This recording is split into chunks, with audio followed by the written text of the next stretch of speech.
네, 여러분 한 주 동안 잘 지내셨습니까? 갑자기 날씨가 이제 여름이 되었습니다. 그렇죠? 그래서 갑자기 무더워진 날씨에 또 건강에 특별히 유의하면서 또 한 걸음 앞으로 다가온 이 여름 사역들을 또 우리가 기쁨과 감사함으로 잘 준비할 수 있으면 좋겠습니다. 여러분 2007년에 개봉했던 영화 밀양이라는 영화를 혹시 아십니까? 아마 본 지체들도 있을 것 같고요. 혹시 잘 모르는 지체들도 있을 것 같은데 그런 분들을 위해서 잠깐 간단하게 줄거리를 말씀드리면 주인공으로 등장하는 신혜라는 여자가 사고로 남편을 잃었습니다. 그리고 어린 아들과 이제 둘만 남겨진 채로 새 삶을 시작하고자 남편의 고향인 밀양으로 내려갑니다. 한때 피아니스트의 꿈을 가지고 있던 그녀는 그 꿈을 포기하고 이제 그 밀양에서 피아노 학원을 열고 아들과 새로운 삶을 시작합니다. 그러던 어느 날 하나뿐인 아들이 밖을 나갔다 돌아오니까 집에 없는 겁니다. 아들이 유괴를 당한 거죠. 유괴범의 요구대로 돈을 준비해서 가져다 놓았지만 아들은 싸늘한 주검이 되어서 돌아왔습니다. 이후 범인은 붙잡혔지만 그리고 그 범인은 감옥에 갔지만 이제 그녀의 곁에는 아무도 없습니다. 참담한 마음을 가지고 그녀는 교회로 향합니다. 신앙을 가져보면 이 고통과 이 아픔들을 치유할 수 있을까? 고칠 수 있을까 해서 말이죠. 시간이 지나고 어느 정도 시간이 지나고 나서 그녀가 이제 주위의 사람들에게 그 범인을 용서하려 한다라고 말합니다. 그도 교도소에서 많은 고통을 받고 살고 있을 것이고 예수님께서도 원수를 사랑하라 말씀하셨으니 나도 이제 그를 용서해 보려 한다라고 말하며 아주 용기를 내서 그 범인이 있는 교도소를 찾아갑니다. 마침내 마주한 범인을 향하여서 그녀는 예수님의 자비와 용서에 대해서 말하면서 자신이 이제 당신을 용서하겠다라고 너무나도 어려운 입을 떼는 것이죠. 이 말을 가만히 듣고 있던 범인이 입을 열고 이렇게 말을 합니다. 하나님께서 저를 이미 용서하셨습니다. 그리고 나서 마음이 편안해졌습니다. 매일 아침 회개하며 기도합니다. 하나님께서 나 같은 죄인을 용서해 주신 것에 감사합니다. 그러면서 매일 이 신혜를 위해 축복하고 있다며 그녀가 신앙인이 된 것에 감사한다라고 말을 했습니다. 이 이야기를 듣고 나온 이 신혜는 교도소 밖에서 정신을 잃고 쓰러지고 맙니다. 이후에 영화의 줄거리는 조금 더 진행이 되는데요. 이 개봉 당시 이 영화는 사람들에게 진짜 참된 용서란 무엇인가에 대한 생각을 하게 만들기도 했습니다. 어떤 사람이 이 영화에 대해서 한 줄 평을 이렇게 남겨놓았더라고요. 사람들이 왜 교회 나가는지 또 왜 교회 안 나가는지 알 수 있게 해준 영화다라고 그렇게 한 줄 평을 남겨놓기도 했습니다. 영화에서 다뤄진 것처럼 우리 기독교는 용서, 죄 사함에 대해서 아주 중요하게 다루는 종교입니다. 그리고 여기 있는 우리 모두가 역시 하나님으로부터 죄 사함의 은혜를 받은 사람들입니다. 그런 우리에게 있어서 죄를 용서받은 자의 삶이란 무엇인가? 그것에 대해서 우리 오늘 이 말씀을 가지고 함께 나누어 볼 수 있으면 좋겠습니다. 본문 6절과 7절을 한번 보겠습니다. 우리가 아직 연약할 때에 기약대로 그리스도께서 경건하지 않은 자를 위하여 죽으셨도다. 의인을 위하여 죽는 자가 쉽지 않고 선인을 위하여 용감히 죽는 자가 혹 있거니와. 자, 우리가 아직 연약할 때에 이 NIV 영어 성경은 이 부분을 powerless라고 표현합니다. 그러니까 힘이 없는 상태, 무력한 상태에 우리가 있었다라고 표현하고 있는 것이죠. 약함이 아니라 아주 무력한 상태. 그런 상태에 있는 우리를 주님께서 이 구약에서부터 기록되었고 약속되어 왔던 대로 죄 앞에 무기력한 존재들인 우리를 위하여 죽으신 것입니다.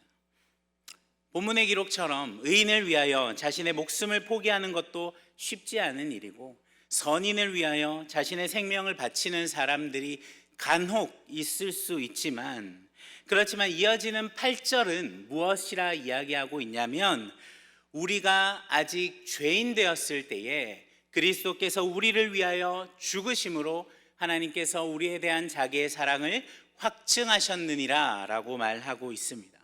그리스도께서 우리를 위하여 죽으셨는데, 우리를 위하여 자신의 생명을 내어놓으셨는데, 여러분, 주님의 생명과 맞바꾼 존재들이 어떤 존재들이라고요? 아직 죄인 된 존재들, 나라를 위해 자신의 목숨을 바치는 사람들이 있습니다. 우리는 그 사람들을 의인 혹은 위인이라 부릅니다. 그리고 다른 사람의 생명을 구하려다 자신의 생명을 마감해버린, 그 생명을 포기해버린 사람들이 있습니다. 그런 사람들의 소식을 우리가 뉴스나 여러 가지 매체를 통해 접합니다. 그리고 우리는 그런 사람들을 의인이라고 기립니다. 그런데 여러분, 죄인의 신분에 있는 사람, 죄로 인해 벌을 받을 사람을 위해서 자신의 목숨을 바친 사람이 있다면, 여러분, 그런 사람의 희생을 사람들은 무엇이라 부를까요? 헛된 죽음? 조금 더 노골적으로 개죽음이라고 말하지 않을까요? 사랑하는 여러분, 그런데 우리 주님이 누굴 위해 죽으십니까?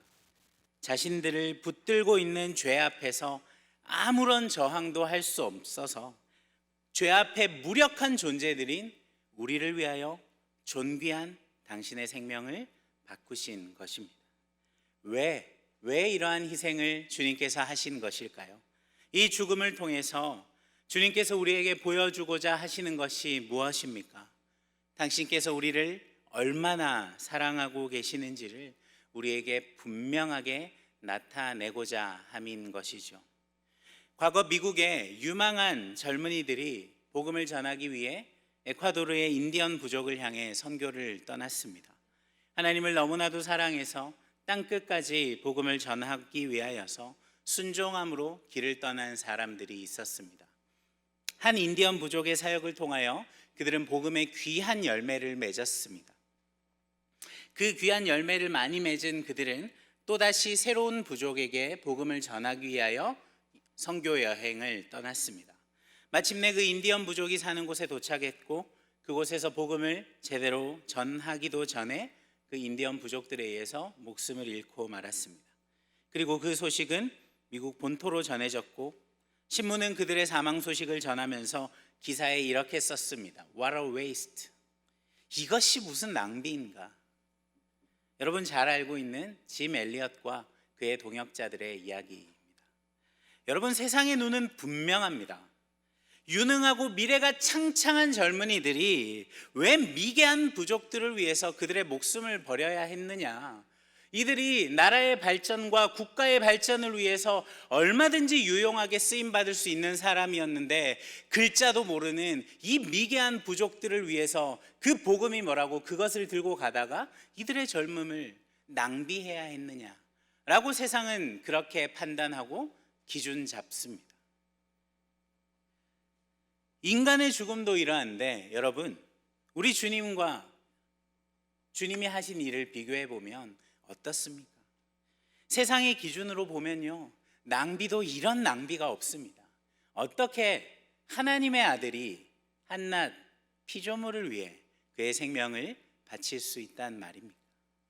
그냥 하나님께서 지금 만들어 놓으신 모든 인간들을 다 쓸어버리고 그냥 노아의 홍수 때처럼 그 홍수의 재난이든지 어떤 재앙이든지 일어나게 하셔서 이 땅에 죄가 가득한 모든 인간들 그냥 한 번에 다 쓸어버리고 새롭게 만들면 그게 가장 쉬운 일인데, 왜 우리 하나님 이렇게까지 어렵게 일을 하시는 것일까요? 왜입니까? 하나님 우리를 사랑하시고 저와 여러분을 인격적인 존재로 보고 계시기 때문이죠. 이런 고귀한 죽음의 결과로 우리에게 무엇이 주어졌습니까? 본문 9절부터 11절을 함께 보겠습니다.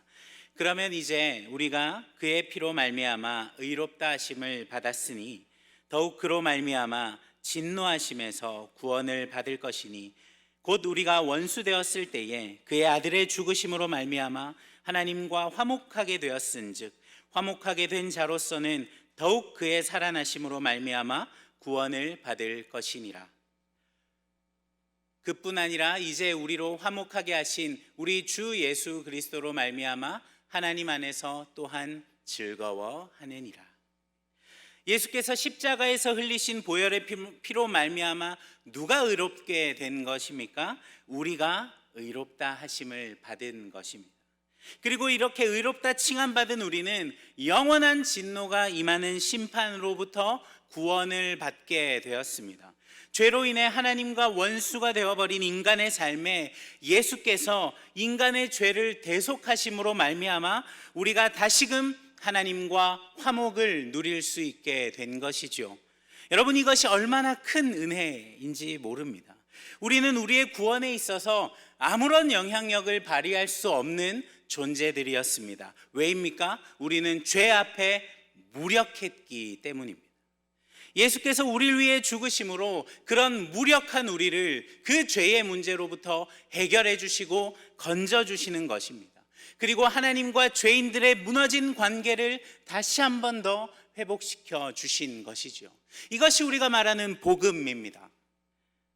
그런데 여러분, 우리는 이렇게 죄로 인해 하나님과 단절되었던 자리에 있던 사람들입니다.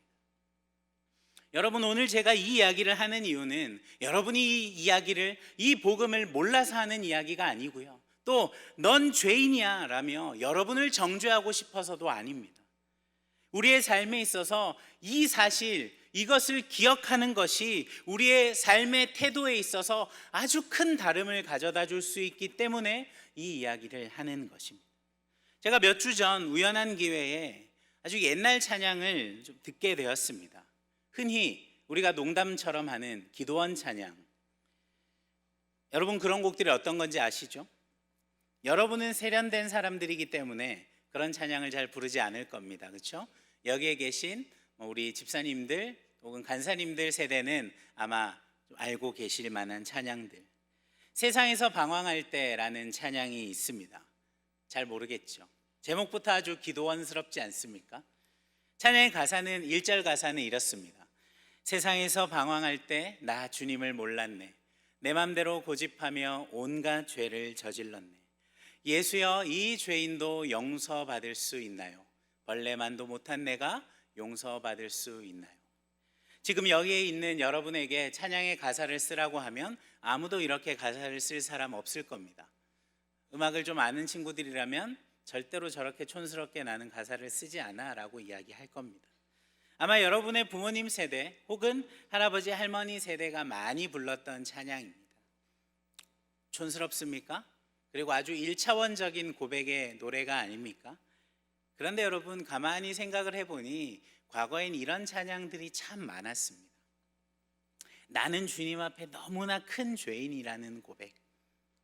그래서 이런 나의 죄를 사해 주시고 이런 나를 구원해 주신 그 주님의 크신 은혜에 대한 감사와 감격을 담은 찬양들 말입니다. 이런 생각을 하면서 요즘 우리가 많이 부르는 찬양의 가사들을 생각해 보았습니다. 어떤 고백들이 주를 이루냐 생각을 해봤더니 주님이 나를 찾아오셨고 주님이 나를 사랑해 주셨고 주님이 나의 아픔을 아시고 그분이 나의 유일한 위로자가 되신다. 많은 찬양의 가사들이 우리 주님의 성품을 노래하고 있습니다. 그리고 주님께서 우리에게 행하신 일들을 노래하고 있습니다. 여러분, 저는 이 고백들이 잘못되었다고 말하고 싶지 않습니다. 그런데 다 맞는 말을 하고 있는데요, 주님이 우리의 위로자가 맞는데, 그런데 여러분, 주님은 그저 일상에 지친 회사 생활, 인간관계에 찌들어서 힘들고 지쳐있는 우리를 찾아오셔서 힘들지? 나도 네 맘 다 알아. 힘내. 그래, 잠깐 쉬어. 있는 그대로의 너의 모습도 괜찮아. 그럼에도 불구하고 나는 너를 사랑한단다. 그저 이런 위로의 말만 전해주시기 위해 이 땅에 오신 분이 아니라는 사실입니다. 그런데 시대가 변하면서 많은 이들이 그저 주님을 나의 지친 삶에 위로를 주는 좋은 위로자, 좋은 친구 정도로만 생각하고 있는 것 같습니다. 여러분, 위로를 얻고 싶으면 오은영 선생님을 찾으셔야죠. 우리 주님이 우리에게 단순히 그 위로만 주기 위해 오신 분이 아니라는 사실 여러분 기억하십시오. 이건 철저히요, 잘못하면 내가 중심이 되고 주님은 그저 지친 나를 다시 힘주시고 위로해 주시는 그런 나의 주변인에 지나지 않는 신앙이 되는 것입니다. 무엇이 빠져 있습니까? 우리가 아직 죄인 되었을 때에 주님이 나를 찾아와 주시고 나를 위로해 주시는데 이런 나의 상태가 어떤지를 생각해 보아야 하는 것이죠. 죄인입니다. 도저히 구원받을 만한 자격도 어떤 가능성도 없는 구제불능의 죄인이 저와 여러분인 것이죠. 사랑하는 여러분, 주님은 그저 우리를 위로해 주시기 위해 오신 분이 아니라 이런 구제불능의 죄인인 저와 여러분을 죄의 굴레에서 건져내시기 위하여 이 땅에 오신 것입니다. 그분은 구원자로 이 땅에 오셨습니다. 이 사실을 여러분 절대로 잊어선 안 됩니다. 아마 오늘의 이 메시지가 여러분에게는 조금 불편하게 들릴지도 모르겠습니다. 내가 무슨 죄를 그렇게 많이 지었습니까? 그런데 여러분, 자신이 죄인임을 깨닫는 것, 자신이 죄인임을 인정하는 것이 우리 기독교 신앙에 있어서의 출발점이라는 것 잊지 마십시오. 그리고 주님을 만난 사람, 정말 제대로 주님을 만난 사람의 입에서 나오는 고백이 내가 죄인임을 인정하는 것입니다. 누가복음 5장 8절을 볼까요? 시몬 베드로가 이를 보고 예수의 무릎 아래 엎드려 이르되 주여 나를 떠나소서 나는 죄인이로소이다 하니. 그냥 물고기 잡는 어부였던 베드로가 예수님을 만나고 나니까 그의 입에서 나온 첫 고백이 무엇입니까? 주여 나는 죄인입니다. 나는 주님 앞에 설 자격 없는 죄인입니다. 예수님을 제대로 만난 사람의 입술에서 나오는 고백이 무엇입니까, 여러분? 예수님을 만남으로 우리에게 주어지는 가장 첫 번째 변화는 내가 죄인이라는 것을 깨닫게 되는 것입니다. 이 고백이 우리의 신앙생활의 출발점이 되어야 하는 것입니다. 이러한 고백이 왜 중요한 것입니까? 마태복음 9장 12절입니다. 예수께서 들으시고 이르시되 건강한 자에게는 의사가 쓸데없고 병든 자에게라야 쓸데있느니라. 내가 죄인임을 깨닫는 것이 왜 중요하다고요? 우리가 방금 읽은 말씀처럼 내가 도저히 주님 없이는 안 되는 그런 답도 없는 죄인이라는 사실을 깨닫고 고백해야 주님이 내 삶에 반드시 필요하다라는 것을 알게 되기 때문입니다. 주님께서 하신 말씀처럼 건강한 사람에게는 의사가 쓸데없고 병든 자에게라야 의사가 필요한 것입니다. 그런데 여러분, 주님을 만나지 못한 사람들은 어떤 생각을 하고 살까요? 자신은 의사가 필요 없는 건강한 사람이라는 착각을 하고 사는 것입니다. 그렇게 살던 사람이 주님 앞에 설 때에 내 모든 것이 병들었고 그런 나를 살리기 위해서는 주님밖에 없다라는 사실을 처절하게 깨닫게 되는 것이죠. 사랑하는 여러분, 저와 여러분이 죄인이란 사실 여러분 인정할 수 있습니까? 지금도 여전히 여러분이 죄인이라는 말을 하고 싶은 것이 아닙니다. 주님을 만나기 전 우리의 존재와 신분이 어떠했느냐를 저는 묻고 있는 것입니다. 분명한 것은 예수 십자가에 달려 죽으심으로 하나님과 단절되었던 우리의 죄의 문제를 주님께서 해결해 주셨습니다. 그리고 그런 우리에게 있어서 더 이상 정죄함은 없습니다. 이것이 진리입니다. 그러나 여러분, 그럼에도 한 가지 변하지 않는 사실은 우리는 우리 스스로를 구원할 수 없는 죄인이었다라는 것입니다. 우리는 우리의 신분을 쉽게 잊어서는 안 됩니다. 왜입니까? 이것을 잊어버리면 우리를 구원하신 하나님의 그 사랑과 은혜가 얼마나 크고 놀라운 것인지를 쉽게 잊게 되기 때문입니다. 그렇기 때문에 우리는 절대로 그 사실, 우리의 신분, 과거의 우리의 신분을 잊어서는 안 되는 것이죠. 적어도 하나님의 구원 사역에 있어서 가장 처음 우리가 어떤 존재였는가 하는 것을 말입니다. 저와 여러분이 죄인된 존재였음을 잊어서는 안 됩니다. 그렇다면 우리가 이걸 잊고 신앙생활을 하면 우리에게 어떤 문제가 나타나게 될까요? 먼저는 앞서도 이야기한 것처럼 주님께서 우리를 향하여 베풀어 주신 구원의 은혜가 얼마나 크고 놀라운 것인지에 대한 그 감각을 상실하게 되는 것입니다. 죄인된 나의 삶에 대한, 나의 죄인됨에 대한 자각이 있어야 그냥 두면 평생을 죄의 종노릇 하다가 영원한 심판의 자리에 놓일 우리를 긍휼히 여기심으로 구원해 주신 그 은혜에 감사와 감격할 수 있는 것이죠. 그런데 우리의 이 신분을 잊으면 어떻게 되겠습니까? 그 은혜가 얼마나 고귀한 것인지에 대해서 잊게 되는 것입니다. 앞서도 말씀드렸듯이 과거 우리 어른 세대가 불렀던 주된 찬양의 고백은 이러했습니다. 나는 하나님 앞에 너무나 큰 죄인이고 하나님께서는 그런 죄가 가득한 이 몹쓸 죄인을 구원해 주신 분이기에 그 구원의 은혜와 감격이 너무나 크기 때문에 나의 삶, 나의 모든 것을 드림으로 주님을 따르며 주님을 사랑하는 삶을 살길 원한다는 고백을 드릴 수 있었던 것이죠. 여러분, 저와 여러분 안에는 이런 고백이 있습니까? 이런 감사와 감격이 있습니까? 이걸 잊어버리면 우린 모든 걸 잊게 되는 겁니다. 여러분이 감사와 감격 절대로 잊으시면 안 됩니다. 그리고 이것을 잊지 않기 위해 우리는 우리의 처음 신분을 꼭 기억해야 하는 것입니다. 여러분, 또한 죄인이었던 우리에 대한 이 망각이 가져다주는 특징이 또 무엇일까요? 나뿐 아니라 다른 사람이, 우리 모두가 죄된 존재였다라는 것. 그래서 우리 안에는 어떤 선한 것도 쉽사리 우리 스스로에게서는 나올 수 없다라는 것을 잊어버리게 된다라는 겁니다. 그러니까 어떻게 됩니까? 자꾸 사람에게 상처받고 실망하는 것이죠. 어떻게 크리스찬이 그럴 수가 있습니까?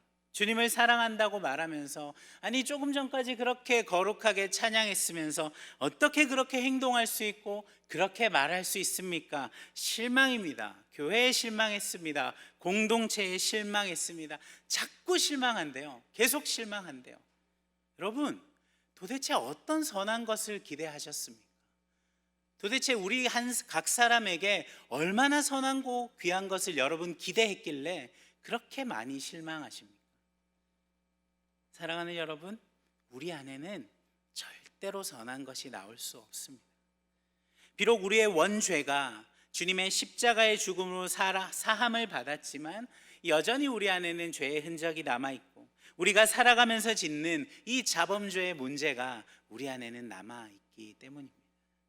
이것이 우리의 구원의 문제를 흔들 수는 없다고 할지라도 그런 우리의 모습은 누군가를 실망시키고 상처 주기에 아주 충분한 사람들입니다.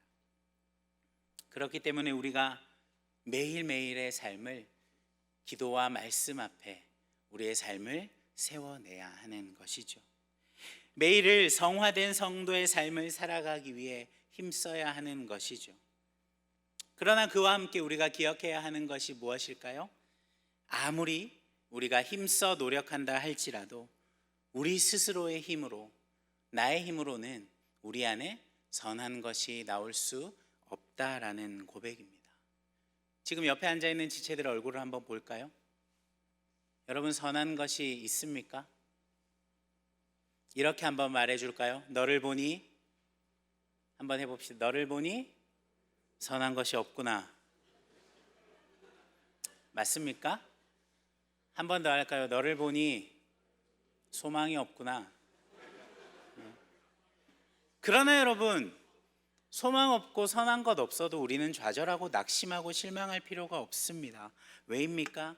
우리 안에 하나님께서 선한 일을 행하시고 우리를 거룩한 삶 살아가게 하시고 하나님께서 우리 안에 소망이 되어 주시기 때문입니다. 우리는 무엇을 기대합니까? 저와 여러분, 우리 각 사람을 향한 기대가 아니라 이렇게 모자라고 모나고 뾰족한 우리를 통해서도 일하실 하나님을 기대하는 것이죠. 맞습니까? 여러분, 잊지 마십시오. 저와 여러분은 아직까지 완전한 존재가 아닙니다. 언제나 우리는 언제든지 지금 예배를 마치고 돌아나가는 순간에도 10초 만에 우리는 누군가를 실망시키고 상처 줄 수 있는 그런 능력이 충만한 사람들입니다. 그러나 이런 우리를 통해서도 일하실 하나님을 기대하십시오. 우리 한 사람 한 사람을 향한 기대가 아니라 이런 모자란 존재들, 이런 여전히 죄의 습성을 버리지 못한 이런 우리를 통해서도 일하실 아름답고 놀라우신 하나님을 기대하십시오. 마지막으로 이 죄인의 신분을 망각한 사람에게 어떤 모습이 또 나타날까요? 구원의 영광과 은혜를 잘못 적용하는 것입니다. 난 주님께 구원받은 사람이야. 난 용서받은 사람이야. 난 이제 의로운 사람이야. 어느 것 하나 틀린 말이 없습니다. 제가 설교 처음에 예로 들었던 이 영화 밀양에 등장하는 그 죄수의 신분에 있는 사람의 이야기처럼 여러분, 그가 한 말이 틀린 말이 하나도 없습니다. 그런데 문제가 무엇입니까? 겸손하지 못한 자신의 자신이 저질렀던 그 죄의 문제가 얼마나 컸던 것인지, 그리고 자신이 저질렀던 그 죄로 인해서 고통당한 이 사람의 그 고통과 아픔이 얼마나 큰 것인지를 제대로 깨닫지 못하고 있는 것이죠. 사랑하는 여러분, 예수를 만나고 자신이 얼마나 소망이 없는 죄인임을 깨닫고 그런 자신을 구원해 주신 하나님의 크신 은혜를 경험한 사람은 절대로 경거망동하지 않습니다. 하나님, 날 구원해 주셨으니 난 이제 다 용서받은 사람이다. 난 이제 의로운 사람이다. 맞습니까? 맞습니다. 그런데 여러분, 구원받은 성도의 삶에 가장 크게 나타나는 특징이 무엇인지 아십니까? 갈라디아서 5장 22절에서 23절입니다. 오직 성령의 열매는 사랑과 희락과 화평과 오래 참음과 자비와 양선과 충성과 온유와 절제니 이 같은 것을 금지할 법이 없느니라. 우리는 이것을 성령의 9가지 열매라고 부릅니다. 죄인된 내가 주님을 만남으로 죄 사함 받고 구원받는 삶을 살게 되었다면 이제 우린 더 이상 나의 뜻과 나의 욕망이 아닌 성령께서 인도하시는 대로의 삶을 살게 됩니다.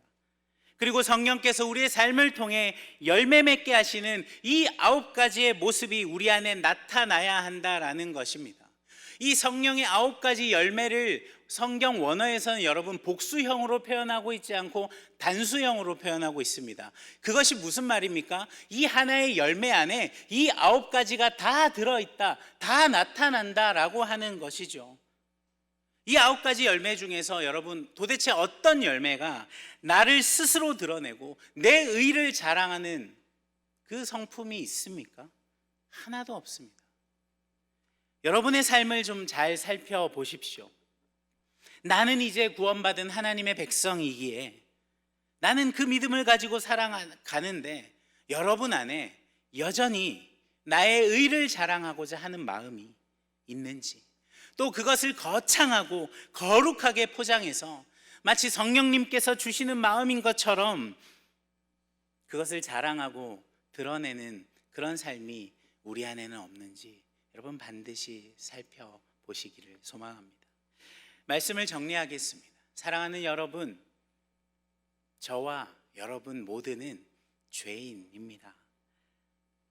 이것은 지금도 우리가 죄인이라는 말이 아니라 우리는 과거에 주님을 만나기 전에 죄 앞에 완전히 무력한 존재였다라는 것입니다.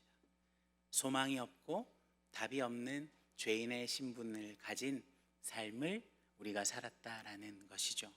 그런 우리를 하나님께서 놀라우신 구원의 계획 속에서 우리를 구원하셨습니다. 예수께서 십자가 달리심으로 말미암아 우리는 그 죄 사함을 받았습니다. 더 이상 사단은 우리의 죄를 가지고 우리를 정죄할 수 없습니다. 맞습니다. 이제 우리는 여러분 자유함을 입은 사람들입니다. 그러나 여러분, 우리는 과거와 우리의 모습을 절대로 잊어서는 안 됩니다.